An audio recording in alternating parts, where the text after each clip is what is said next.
मित्रों नमस्कार। आज की इस वीडियो में हम देखेंगे कि किस प्रकार क्षत्रिय और राक्षस समानार्थी शब्द है। यादव वंश का नागवंश से क्या संबंध है, किस प्रकार से यादव वंश के कुछ लोग राक्षस थे। तो आइए वीडियो को शुरू करते हैं। सबसे पहले हम क्षत्रिय और राक्षस की चर्चा करते हैं।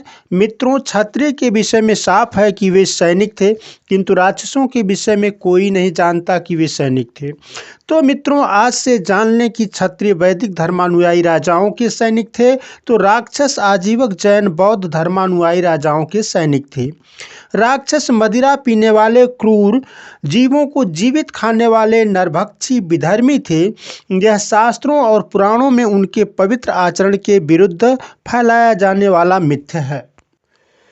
वैदिक शास्त्रों और पुराणों में राक्षसों को विधर्मी इसलिए कहा गया है क्योंकि वे बलि प्रथा वाले, हिंसक, यज्ञ वाले, वर्ण व्यवस्था के सिद्धांत वाले, शोषणवादी, भोगवादी, अमानवीय व्यवहार वाले वैदिक धर्म के विरुद्ध अपने सत्य, अहिंसा, कर्म के सिद्धांत वाले तथा सदाचरण वाले धर्म को बचाने के लिए लड़ते थे। मित्रों, राक्षस शब्द की उत्पत्ति के विषय में बात करें तो वाल्मीकि रामायण के उत्तरकांड में राक्षसों की उत्पत्ति के विषय में लक्ष्मण के प्रश्न को संतुष्ट करते हुए राम कहते हैं कि रक्षत इति राक्षसा। जब ब्रह्मा ने पृथ्वी के बाद जल की सृष्टि की, उसकी रक्षा के लिए जिनको लगाया वे राक्षस कहे गए। महाभारत में कुबेर की पुष्प वाटिका की रक्षा में लगे हुए राक्षसों से इसी आशय की पुष्टि होती है। ययाति ने जब पुरु को राज्य देकर यदु की राक्षस संतानें होने का श्राप दिया था, तो इसका आशय यही था कि पुरु राजा बनेगा, तुम्हारे पुत्र सैनिक सेवक बनकर सेवा करेंगे।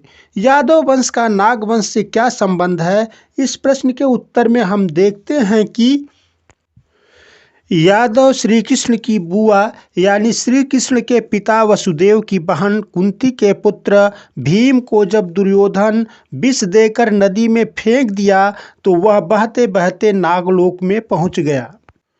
राजा कुंतीभोज ने मंत्री को भीम को भोजन कराने को कहा, तो मंत्री ने भीम को पीने को वह रस दिया जिसे एक प्याला पीने से व्यक्ति 10,000 हाथियों के बल से संपन्न हो जाता था। नागों के राजा कुंतीभोज भीमसेन के नाना हैं, जिन्होंने भीम की माता कुंती को गोद लिया था। कुंतीभोज वसुदेव के पिता शूरसेन के मौसेरे भाई थे। इस प्रकार यादव वंश नाग वंश एक ही है। अब यदि राक्षस यादव नागवंश के संबंधों को देखना चाहें तो श्री कृष्ण के मामा कंस राक्षस थे। रावण की पुत्र वधू सुलोचना नागकन्या कही जाती है, जो मेघनाथ की पत्नी है। दूसरी तरफ सीधा संबंध यादव वंशी जदु की संतानें ही राक्षस हैं।